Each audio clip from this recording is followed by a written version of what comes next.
Hey, welcome back, everybody. It's time again for another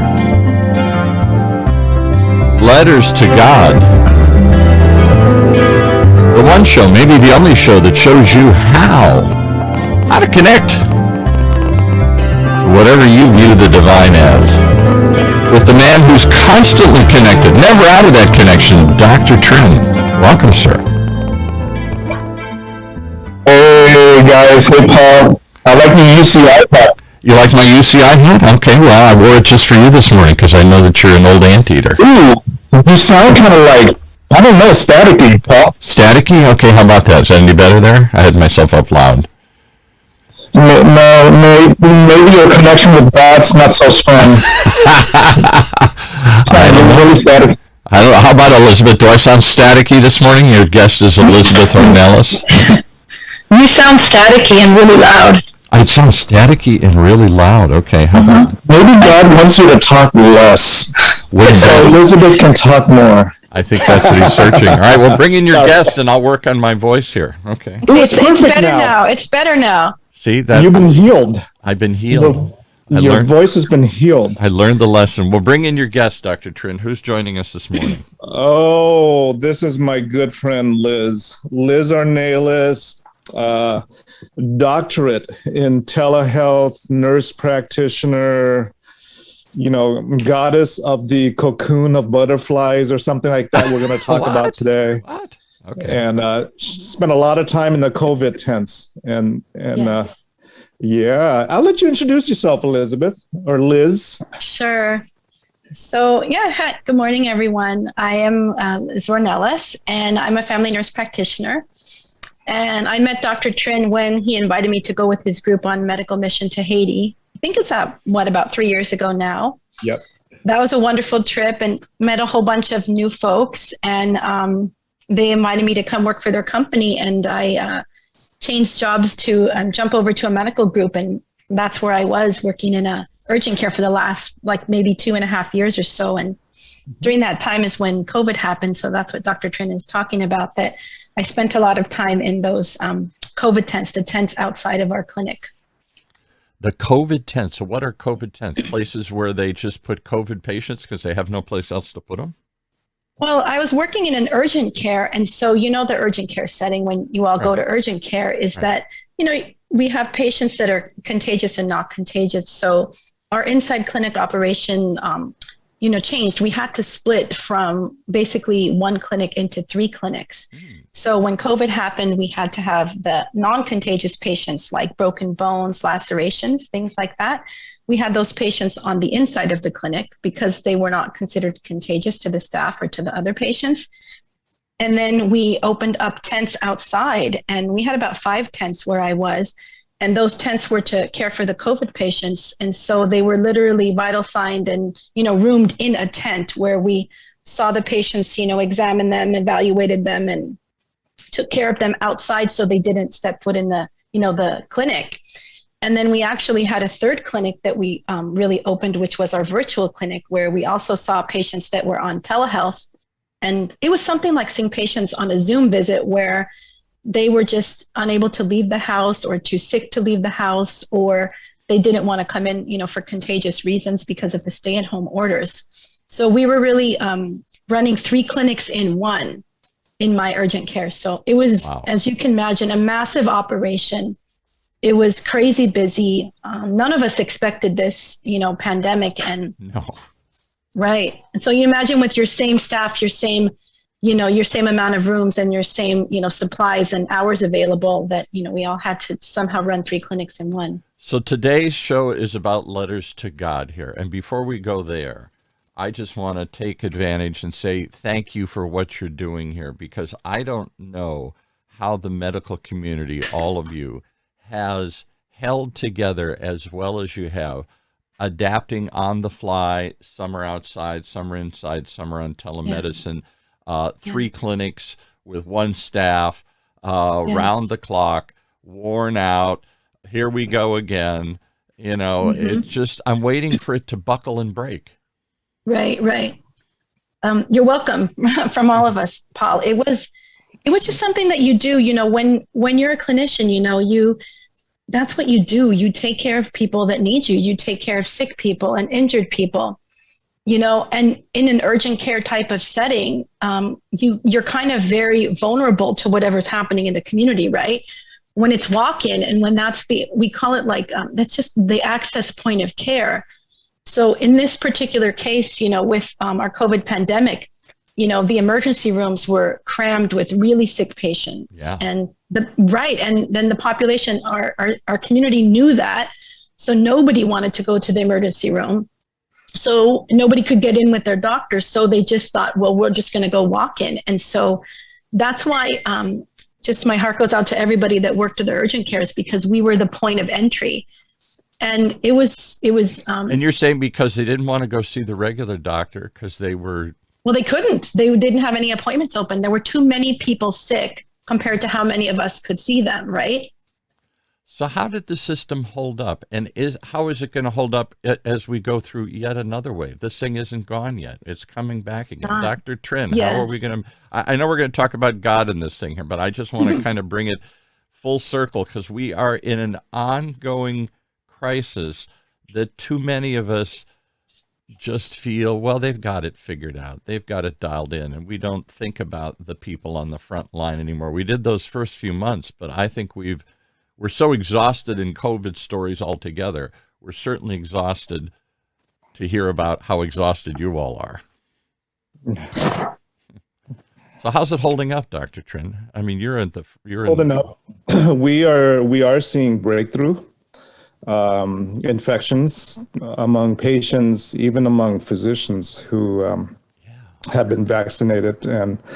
But the good news is that these breakthrough infections, as far as I've seen, have not been serious to the point where we needed to hospitalize, COVID patients who have been vaccinated. So I would say 99% of the COVID admissions we have in the hospitals are among those who are unvaccinated. So yes, Delta is bad. It is causing some breakthrough infections. At the same time, the vaccine works because it makes your symptoms mild if you were vaccinated, so that you don't need to be hospitalized. So let's pivot it back to the topic today here, letters to God. What kind of letters to God are the frontline workers scribbling down or saying in their prayers or thinking to themselves? Oh God, please help us. Get through another day. Get through to these people that they've got to get vaccinated. Get us more help. I don't know. What do the letters to God look like from the front lines? I'd love to answer that, Paul, because I can tell you one day in particular. When I was in the tents, this is actually, I was praying and I was speaking to God and I was saying, just what am I doing here? Because in my previous healthcare settings, I wasn't out there in the tent, and I had just changed jobs too. And I was thinking, what am I doing here? And I remember one day when I was discouraged because we were having another wave and the numbers were so high. And I love what I do. And Dr. Trin spent time with me, taking care of patients. He knows this. I love what I do, and I'm seasoned and I'm good at it. And previous to COVID, I will tell you, I felt competent and confident and, educated and experienced. And I had a confidence about the whole thing, about what I did, in the day in and day out. And I love doing what I do.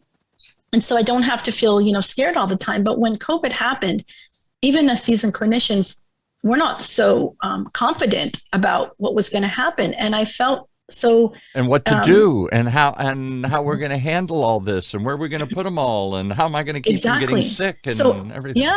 Yeah, this is the whole thing. Exactly. Every day was a new day. Every day we were trying to figure out what to do with what we had, And so that day that I was just really worn out from the whole thing, I was in the tents and I was praying and really asking God, what am I doing here? And I remember being frustrated because, I wear glasses and we wear, our PPE. So we're basically living in a plastic suit. So if it was hot and we had direct sun on us, we were sweating. And if it was cold and windy, then our glasses and our shields, our plastic shields in front of our face would fog up. And I literally remember my prayer, which is like, what am I doing here? The patients can't, I can't see them. I can barely see my own patients, right? I'm all foggied up. And then I just had started wearing Invisalign braces right before COVID. So it was really hard to understand me. And I was thinking the patients can't hear me with these braces and this mask, right? I can't hear them with their mask. So what am I doing here? What am I doing here? And then we would listen with our stethoscope, and the clinic is right by the airport. And so the planes would go overhead. And I was thinking, I've got a disposable stethoscope. I can barely hear. The planes are overhead. Yeah. And one day it was super windy, and then all the supplies started blowing away in the parking lot.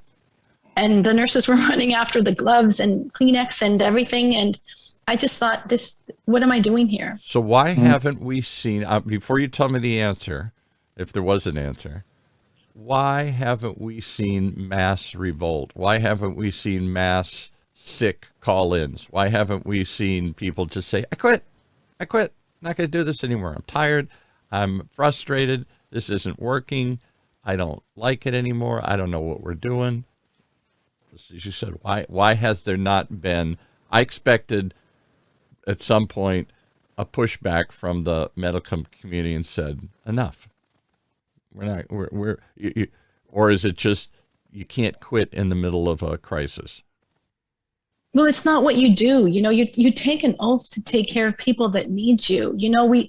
That's not what you do. It's like my patients in the military tell me, when I thank them for their service, they just say, it's just my job. This is what I do. You don't even have to thank me. I said, I do have to thank you because you put yourselves in harm's way to protect me. Right.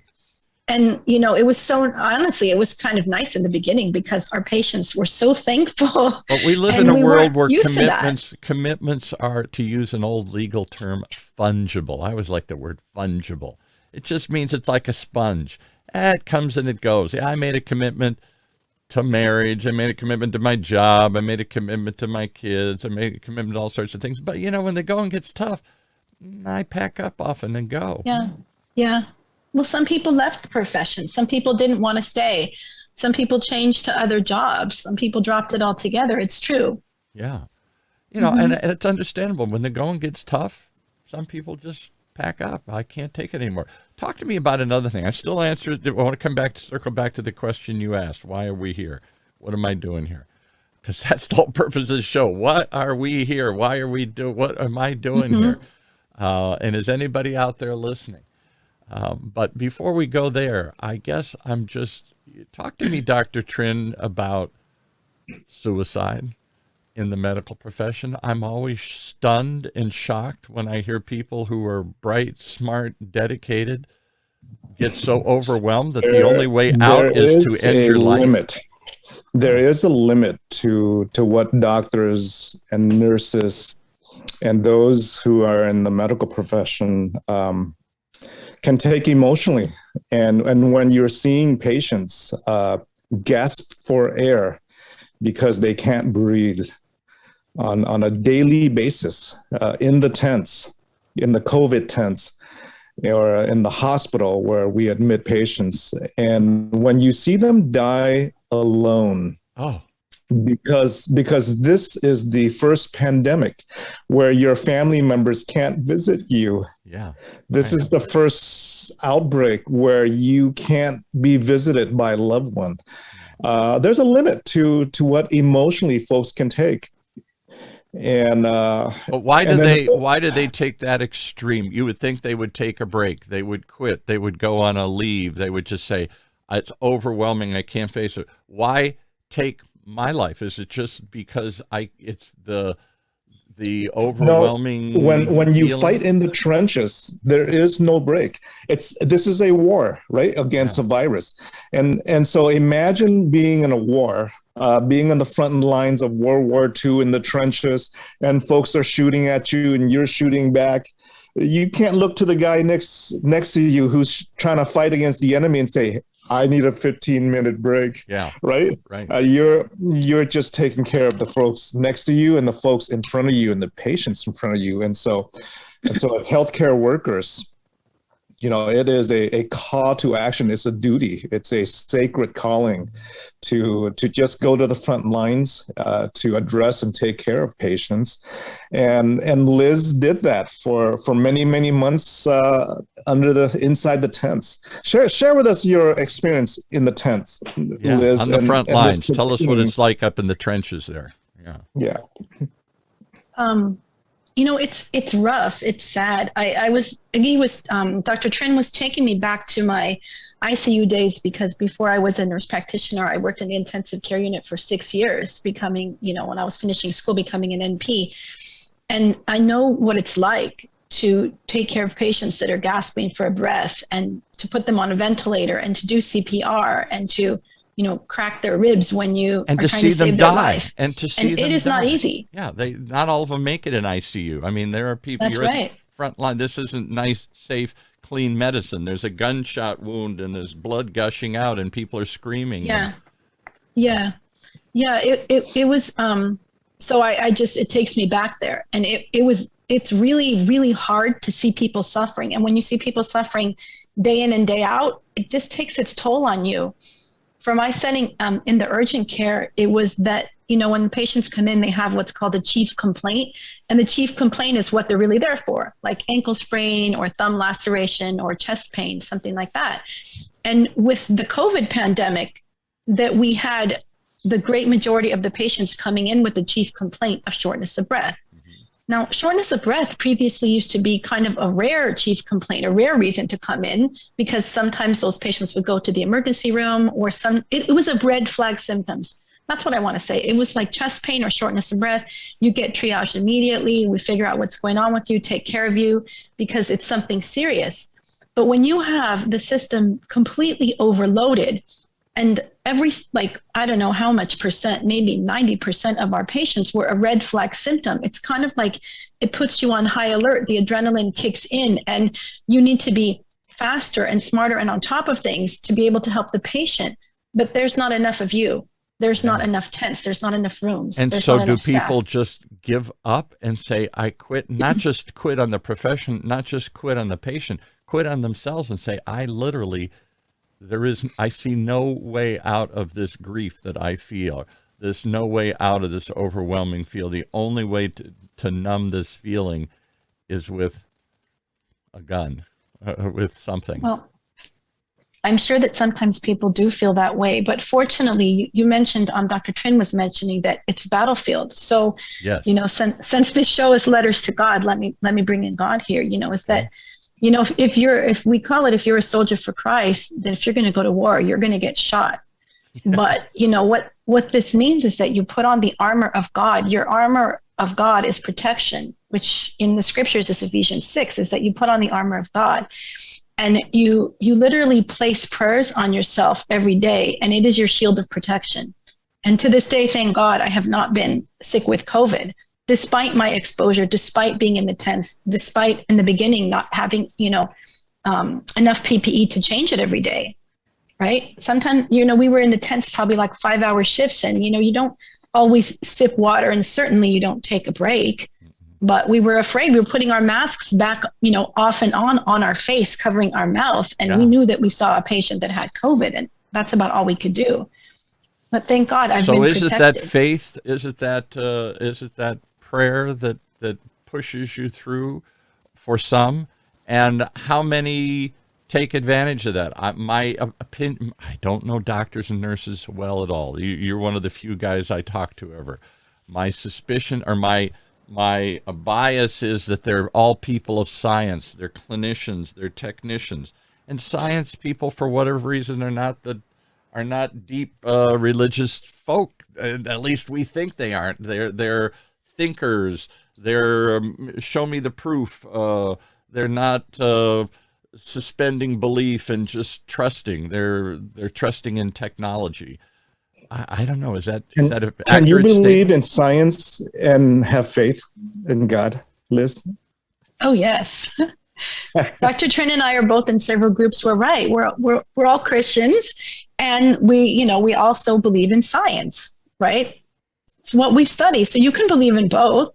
But that's and they complement each other. And then you can actually, and I have to tell you this, not only would I cover myself in prayer and have my friends and my family and my Bible study girlfriends cover me in prayer, but also then I, would do healing touch with my patients. So I would cover them when they didn't even know, that I was saying a prayer for them. Wow. So, which actually, I was just going to say, you've nailed the intent of this thing here. I've said this so long. I'm a big student of history. So you go back to the early days of science when they were trying to figure out the world around us. And men of science emerged and said, well, let's really study this thing. Let's not just assume that we know all this here. And in the beginning, they were trying to understand God's creation, to prove that there was a divine being. They weren't out to disprove it. Somewhere along the way, the two diverged. Maybe it's because I'm a good Catholic. Maybe because my church tried to squash many of these people when they didn't like what they were saying or coming up with. When Galileo looked at the moon and it wasn't perfect, how can it not be perfect? It's in the celestial heaven. Everything has to be perfect in heaven here. So there was somewhere along the way, the two diverged. And today, if you go to many people of very conservative faith, very traditional faith, wherever that lies, particularly in the Christian realm, they are going to immediately, if you say science, they're going to boo. They're going to say, that's wrong. We are anti-science, anti-vax, anti-whatever you're peddling. I don't need to go get a vaccine. God will protect me. On and on and on. There's all sorts of religious rationales being used to be irrational people, to not believe in science. Talk about that, because you guys are the exception. Maybe you're not the exception. Maybe there's more of you than I think there are. But over and over again, I see people of faith denying facts and arguing that facts and science are evil. Whoever wants to jump in on that one. Then. I mean, I'm in the field of clinical trials and research. So there is absolutely no contradiction with having faith and having science. And it's like, if you catch pneumonia, are you not going to take an antibiotics, or are you just going to pray? Yeah. If you got cancer, are you going to sit there and just pray and say God's going to save you, or are you going to see an oncologist? It's the same question with COVID. Right? And is there any difference? You're asking for God to help you, and God's saying, I already helped you. I gave you a brain. I gave you a science. I gave you these things to discover how to fight these. And what more do you want me to do? I gave you the answers already. I gave you the protection you're looking for. I gave you a mask.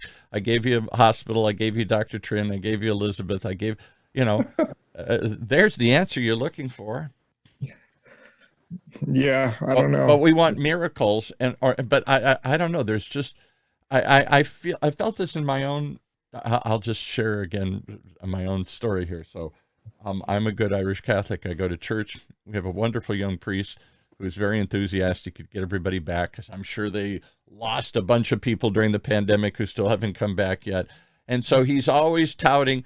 He doesn't wear a mask. And he's always touting, okay, it's all good. We're all coming back now. We're all getting together again here. And I'm like, Father, look around. There's still a fight going on here. And I don't know why he and others and leaders of faith aren't the ones saying, knock it off, guys. This isn't about right wing, left wing, anything. There isn't a contradiction with faith here. In fact, our faith would seem to demand that we take care of others, that we think of others, that we consider others. So wear a mask, not just for yourself, but in consideration of others. Get a vaccine, not just to take care of yourself, but in consideration of others, so the bug doesn't keep breeding and changing and turning into something worse. You would think that the faith leaders would be at the forefront of this, vaccinating, calming everybody, saying, you're looking for an answer? God's given it to us. We came up with a vaccine in record time. Here it is. There's the miracle you were looking for. And instead, so many faith leaders of all shapes and sizes, either in denial or are literally stopping, are making the situation worse. I don't understand this. Elizabeth, talk to this. In your own faith community, you're I'm guessing conservative Christians here. What are you hearing from other conservative Christians? Why are they fighting this and resisting it and denying it? I think that there's a lot of opinions out there, but there's certainly plenty of Christians that believe both in faith and in medicine, in science, and in Christianity. It's not either or. Right. It's not black and white, right? Like I was telling you that, that my patients, when they come to us sick, even if they have those opinions, even if they think that, that the Lord is going to heal them or not heal them, it's all the in between. It's all the in between that really matters, So, this one of our Christian principles is that, you want to do unto others as, you would take care of yourself, right?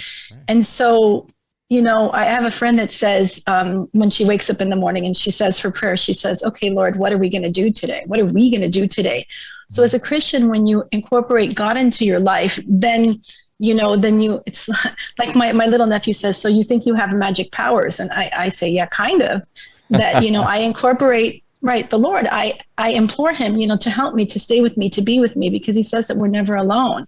And so I believe that when I go out there and I'm, that the hands and feet that take care of, these patients, that I can provide something that they need. So I might not have a full cure for them, right? They might have cancer, they might have COVID or something that I cannot heal, but I can be present in the healing process or in, the process of them being sick. And in so doing, you're serving them, you're serving God, you're serving yourself, you're serving your fellow people. You're this idea of service. Yeah. So why is the religion? And I'm not just pointing fingers at anybody. My own church, I think, is certainly part of this too. And they say, well, the church that's not their position. It's political. Why is this political? This shouldn't be political. This is a health crisis. People are dying, and not just. And we say, well, not everybody's dying, and I can get through it.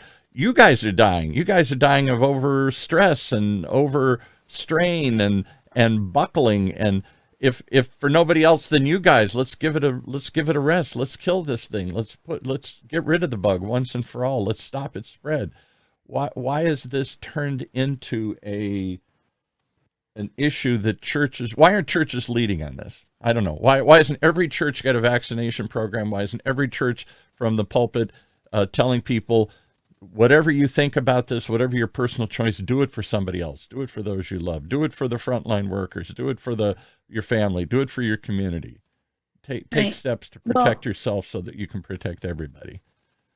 I can't speak to, to what the church should or shouldn't say about those things from the pulpit, but I can speak to what, the Christians on the ground do. And reminding me of a story of something I read once in a book. I was telling my Bible study girlfriends this the other day, that I love reading about Mother Teresa, and I'm Cradle Catholic, Paul, just like you, Mexican Catholic. Yeah. And I was reading a book on Mother Teresa, and she was, anyways, the author was describing this one young nun's first day in Calcutta, right? Where people are dying every day. It's not like, there's just this pandemic here where we see death on the streets, but over there, it's just every day with such regularity and such, volume.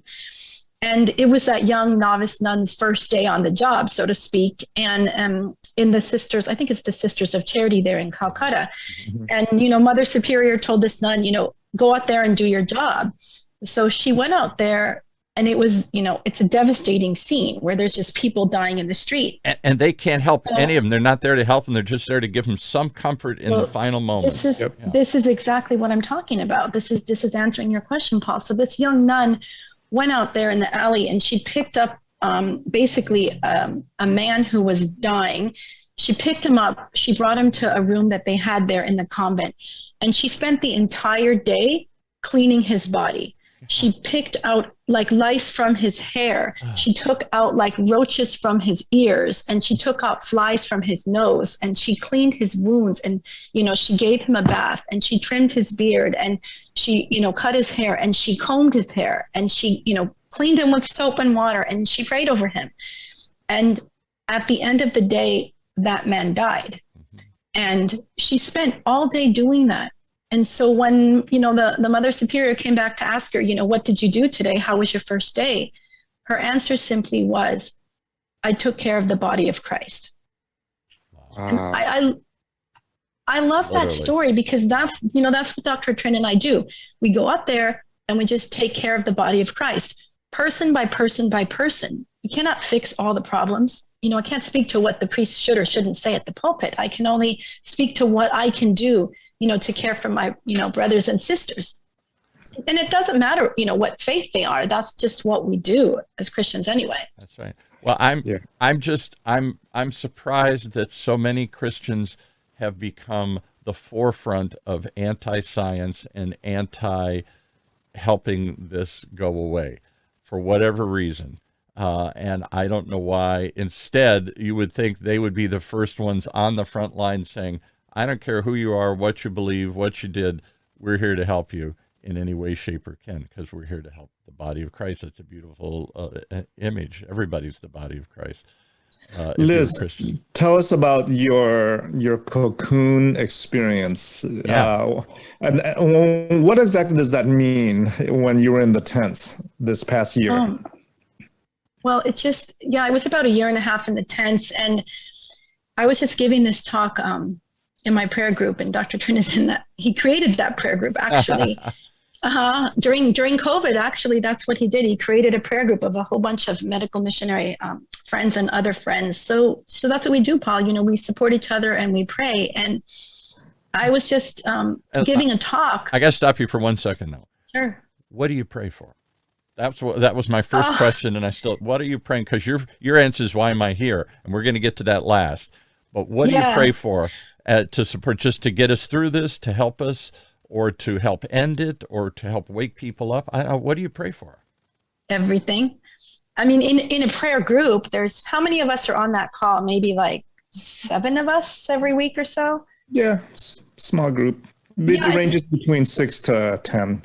Yeah. And well, we pray for each other. I mean, we always give a praise report and a prayer request, and we just talk. And one of us does a devotion for the day. So the devotion is something that we read or something that we were touched by or an experience, and then we liken it to scripture, which means we talk about the scriptures and how they affect us and change us. And then we give our praise report, Paul, which is basically what I'm grateful for this week. And then we ask for a prayer request. So what we pray for is everybody else's prayer request, what they ask us to pray for them. And sometimes, give me sometimes it's strength at work. You're on the front line. This was created in an emergency to support each other, to help each other through this. You're being burned out and overburdened. So when your letters to God get written, when your prayers are spoken, are you praying just to get through the day, like that nun, helping somebody just live his last moment with dignity? Or are you praying for more help? Are you praying for this thing to go away? Are you praying for more people to fight the bug and join the effort? What sorts of things? Or is it an immediate prayer, or is it a larger prayer? Or are you just trying to, in battle, you're just trying to get through the day? Everything I've ever been in battle. Right.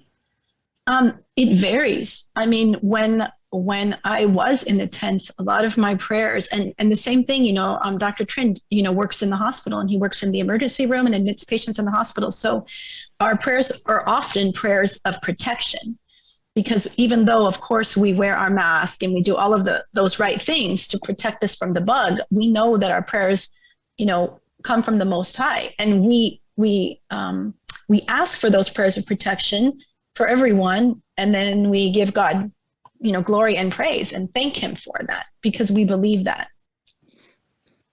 Something must be working, because you guys are surviving in a way that I think probably would even amaze most of you, the way you guys have continued to. This wasn't just for a week or a month. It wasn't a one-time short term. We can all buckle up and do something for a week or a month or a day. A year? Going on 2 years? It's like 1.5 years or so, right?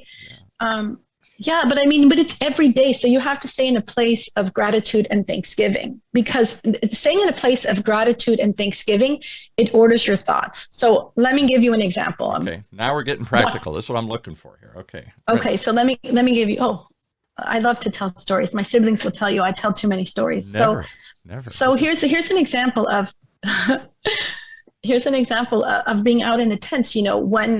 So we had our tents outside, and before we really, how do I say this? But when we were novices at taking care of the tents, Like that novice nun. Yeah, right. Yeah, exactly. yeah. We were new at this of taking care of patients outside on the street, right? Sure. And one morning, my nurse manager came to me and he said, "Liz, we found a man experiencing homelessness, sleeping in the tents."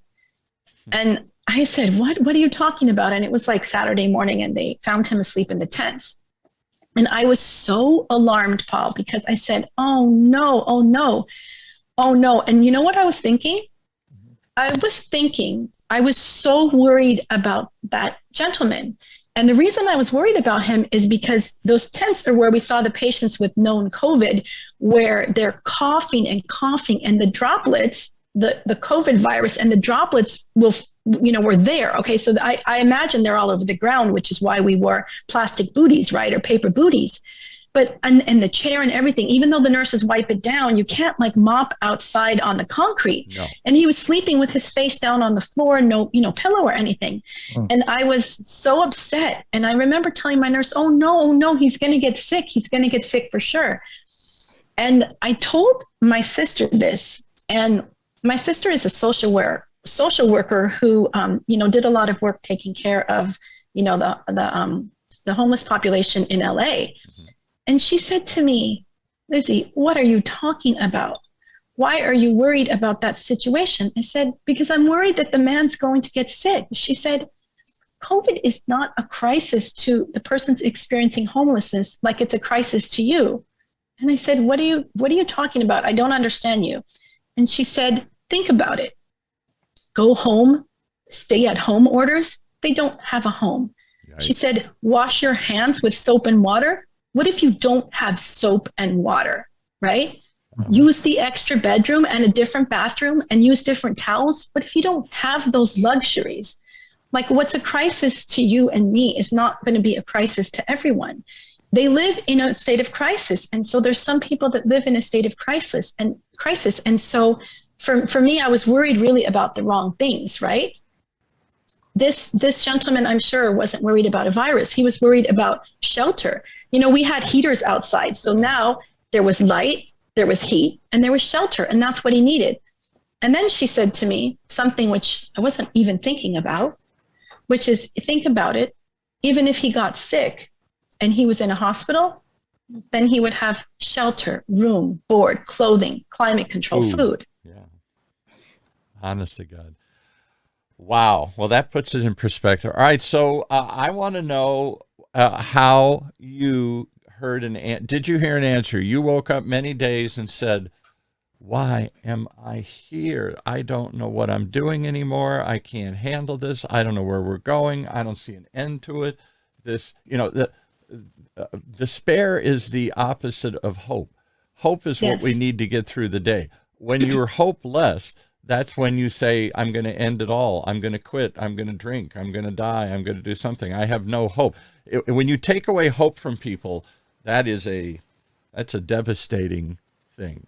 What did you hear when you thought or prayed or sent your letter to God? What did you hear? Why am I here? Well, here's the thing, Paul. So when I was in the tents and I was taking care of those patients, I prayed that day. And then the very same day, a very young guy came in, about 20, to my tents. And I was kind of, frustrated with the elements, because that was the day that it was windy. And I mean, you could barely do your work out there. Mm-hmm. And this gentleman had on a baseball cap, like how you're wearing now. Mm-hmm. And he had a jacket and a hoodie. And he was there with not feeling well. We call it malaise, feeling bad, having a fever, nausea, a tummy ache. And he had a mask on.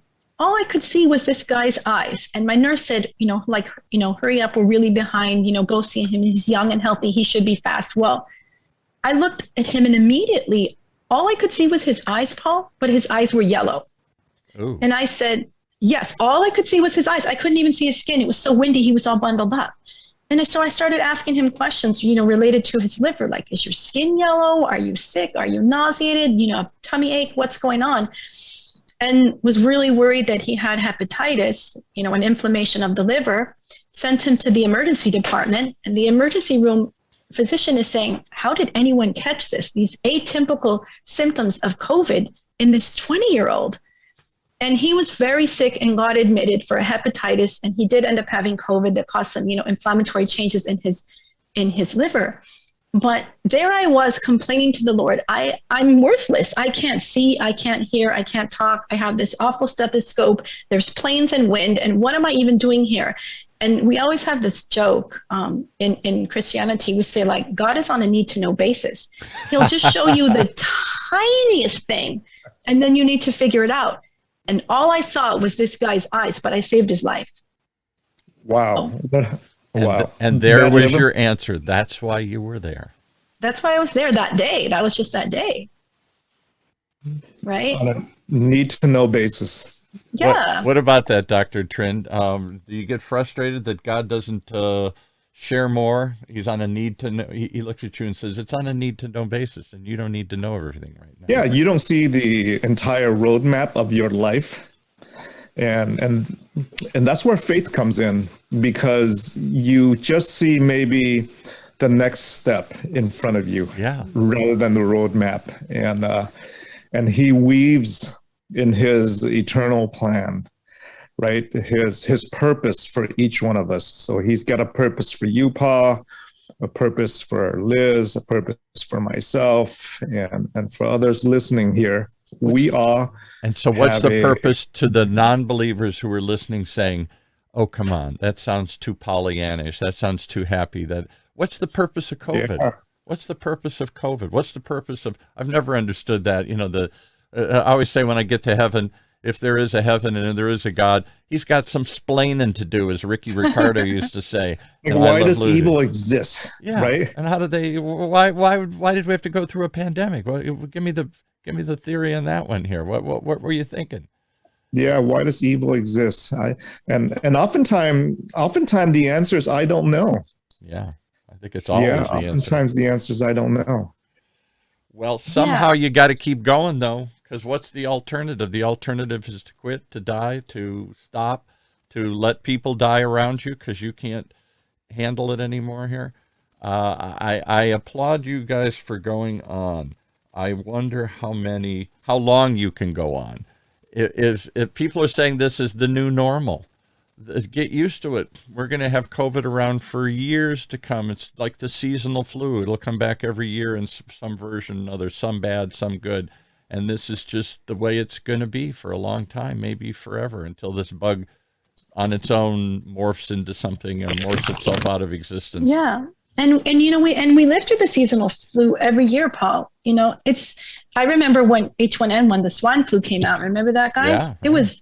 It was dreadful. I mean, I would open up my exam room and I would have the parents of the children, laying on the ground, literally saying, I cannot stand up. Yeah. And people were kind of, dropping from fatigue like flies, so to speak.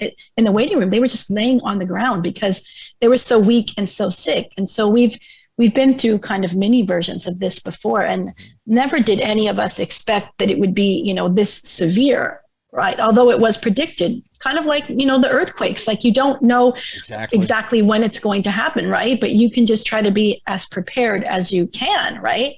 And we live in denial. That river over in Egypt somewhere, denial. Denial. By the way, I have my anti-COVID red pepper. Is that what it is? It's so spicy, it'll kill everything. Oh my gosh. This was just given to me by a colleague in the ER the other day. Proven fact. Eat that. From her. Nothing can happen. That red pepper looks exactly like a butterfly cocoon. So I want to kind of bring us back to this butterfly cocoon image. Right. So those of you can't see this, Dr. Trinh is holding up a red bell pepper that looks like exactly. It looks exactly like a butterfly cocoon. So we were originally talking about the butterfly principle, and you were asking me like why. Basically, how do you keep on going? Well, you mentioned that you can feel full of you know, what we call in Bible study, we call them the D words, Paul: discouragement, depression, Oh, defeat, you know, yeah. despair. Those are all the D words, and they, Right. you know, they come from the other side. So you cannot get caught up in all that stuff, or you will be, you know, so severely depressed. And so that's why we Which is believe another D word: down, those are, depressed, oh yeah, defeated, despair, disease. discouragement, right? Yeah. Defeat, I defeat, never defeat. thought We about it. can't, you can't get caught up in there. It's not a place that you want to stay at. So that's why we have our groups. That's why, you know, we lift each other up literally. I mean, we pray for each other, and we thank God for each other's blessings, and we pray for continued protection. That's what we do in community. You live in community, right? You don't stay alone. But this is what I wanted to talk about: is during the time in the tents, there was a furlough. So initially we were crazy busy, and then with the stay-at-home orders, you know, the basically everybody was asked to stay at home, and everything was shut down. Now, this is what changed everything. At least for me, this is what changed everything. Is that when there was a shutdown, stay-at-home orders, Paul? You know, I worked in an urgent care, Right. and right, I made a living off people getting sick and people getting injured. Right. Right. Right. I mean, if you have stay-at-home orders and nobody's, you know, going to work, then they're not getting injured at work. And if they're not driving to work, they're not getting in car accidents. And right, if they're not going to nightclubs and bars, they're not spraining their ankle in high heels, and so on and so on. You know, kids. So there was. I never thought. Was there a drop in other emergency services? Just this because is the people at home. thing. Yeah. We dropped so severely, and we probably dropped to like a third of the volume, the daily volume, and just to give you an idea of volume, I think for those of you listening, probably, and you can correct me, Dr. Trin, but I think a normal kind of average urgent care might be somewhere from like 60 to 80 patients in a shift, in a day. And Yep. where I was, we were at about, you know, 160, 150, like an emergency room. Mhm. And so our numbers dropped so much so that they had to furlough staff. So we got everybody to stay home to kill the bug, and the unexpected benefit was they weren't breaking their ankles, they weren't twisting their ankles, they weren't Right. falling, they weren't having car crashes, they weren't shooting each other in a bar or whatever. They were at home, and therefore the normal activities that normally cause a certain amount of injury Right. weren't happening. Right. And kids were not going to school, so they were not getting each other sick. So when the numbers dropped so drastically, we were doing everything so well and so effectively to prevent the transmission of the disease that there was a time that the numbers dipped. So that the company furloughed a whole group of us with the intention of a furlough of 2 weeks. But the reality is that the 2 weeks became 10 weeks. Oh my goodness. And it was shocking at that time. Right? So thank you for jumping in an emergency and working round the clock under severe circumstances. But we did such a good job sending everybody home. We're going to send you home now. Right. So for me, the hardest time at the pandemic was not doing what I do and being a trained clinician in the tents. The hardest thing of the pandemic for me was feeling like, wow, exactly that, Paul. Like, you've done such a great job, but now, like, you're disposable. We can dispense of you. You can just stay at home, and somehow the system will function without you. And you feel so like forgotten about, like, hey, what about me? Yesterday, I was an essential worker. Today, I'm a disposable worker. Wow. What is this? Wow. I've never heard anybody talk about that. I had no idea that was going. I assumed you guys were on round the clock, double duty. Since this began, I didn't know that there was another side, that the flu didn't take place because we all had a mask. Car crashes were fewer because fewer of us were driving. Kids weren't getting sick because they weren't infecting each other. People weren't getting in bar fights or falling down at a bar or other sorts of crazy. All the stuff that just happens wasn't happening. Right. Yeah, I can vouch that I didn't sprain my ankle in my high heels. You didn't? I almost did, but I caught myself.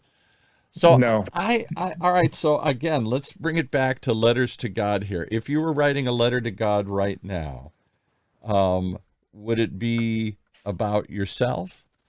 Help me get through another day. Would it be for additional help? Would it be to help others? Where do we start with our letters to God? Is it always personal? Does it always help me through this minute right now? Does it always come down to about me? Or do we pray for community and for bigger issues? I don't know. Yeah, for me, none of those things are even on my radar. They're not even on my list, Paul. None of the things you mentioned, because we already know that he's going to help us through the day. We already know that he supplies all of our needs. We already know that he goes before us and he's, behind us. Right? Most of us are going up there saying, is anybody listening? I don't even know if there's anybody up there to hear me. Right. So sometimes you need reassurances, like the day that I was upset with the wind and I said, God, what am I even doing here? What good am I doing? How much, am I affecting, but I found the needle in the haystack that day. And that young guy was about 20 years old, and they literally said, you saved his life. And I was so happy, because I felt like, God wrote a letter back to me, like, this is what you're doing here. That's why you're here. Exactly. Yeah. Well, that's why we're here, to try and give people some hope, to give some ideas, to give some thoughts, inspiration. What would you say to everybody, Dr. Trin, who's out there saying, I'm sending letters to God and they're coming back unanswered, unopened? Nobody's listening. Nobody's reading this. None of it makes sense. God is always listening. The answer is often, there's three potential answers. Yes, no, or maybe, or not yet. Yeah, not yet. Later. Yes. Wait. Yes. And we often need or want immediate answers, but God, in his eternal wisdom, has his own timeline. Our timeline's like right here, right? Like right now, this is our timeline. This is it. We're almost up with our timeline. You want results now? God, give me this, blah, blah, blah. Right. God/Santa Claus, right? We have our wish list. But God sees an eternal perspective in things. And so sometimes the timing isn't the right timing. And I mean, imagine, guys, if God answered your prayer and allowed you to marry that first person you asked God to be married to when you were in grade school. Yeah. Oh, please. If only I could get this, I'd be happy forever. If only I got this job, if only I got this girl, if only I got that money, then I'd be happy. Then I'd never ask for anything again. Well, but that's what we do. We bargain with God too. If you do this, then I'll do this. And he's like, okay, I really wanted you to do something. So is that what it's going to take? All right, then I'll give you this here. And then of course we break the bargain immediately here. I just wonder, and you're up at the front lines, in typical times of crisis where there is no immediate answer, where science and politics and all the other people we rely on to lead us are lost, you would think people turn to something else, to God, to the divine, seek some other answer. You think that religious attendance would be up at an all-time high. You think that people would be praying more than ever. And yet, I don't know that that's true. Partly because we're all forced to be alone. I think that's the unique thing of this crisis. It didn't bring us together. It forced us apart. And when you're apart, you feel alone. So what are you experiencing within the medical community, within the front lines?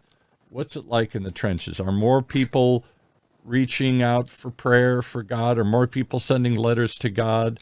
Or are they not? I don't know. Well, Paul, here's the thing, is that you're seeing things from the outside. Yeah. But so you might see that there's less attendance at church, for example. But I mean, I was there on Sunday. It was pretty packed that day.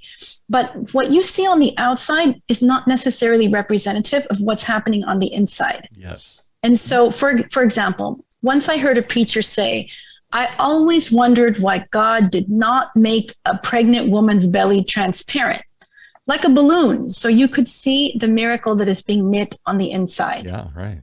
And I thought, that is so stunning and so weird. Like, can you imagine seeing a baby swimming inside a big balloon looking out with at the umbilical cord and blood reaching. vessels? And yeah, webbed hands forming and stuff. Like, it's so weird. But what she was saying is that, God likes to, I call it knit in secret. He likes to knit people from the inside. We and Christians believe that he knit us in our mother's womb. He likes to knit us on the inside, which means that there's creations happening on the inside that you cannot see on the outside. So I really strongly believe that COVID changed so many people, and I'm sure Dr. Trinh and I have so many stories about how we hear that people have changed on the inside,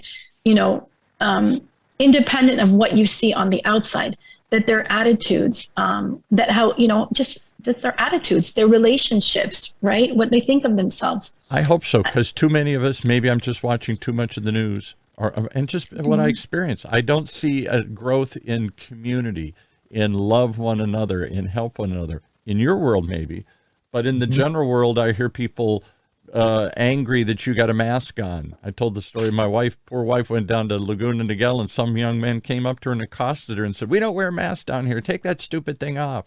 And he had a 4-year-old girl with him. She said, "Yeah, lady, masks are stupid." And she's like, "When did this ever happen? I'm just walking around with a mask, little old lady." Too much confrontation, too much anger, too much about me. You can't make me. I don't want to do it. I don't have to do it. I don't believe what you're saying.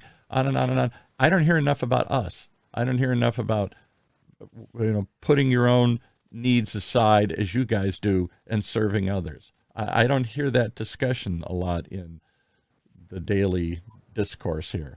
And I think that's partly because it's not just divided us, it's separated us, this disease. That's what's unique about it. We all had to go home and fight this ourselves rather than come together and have a communal, whether it's in a church or a bar or any place where we came together for the common good. I don't see people. For a while there, it seemed like people were getting together and making masks and other things, and I seen there was sort of a let's buckle up and pull together, but somehow it seems to have pulled us apart rather than together, and I didn't expect that.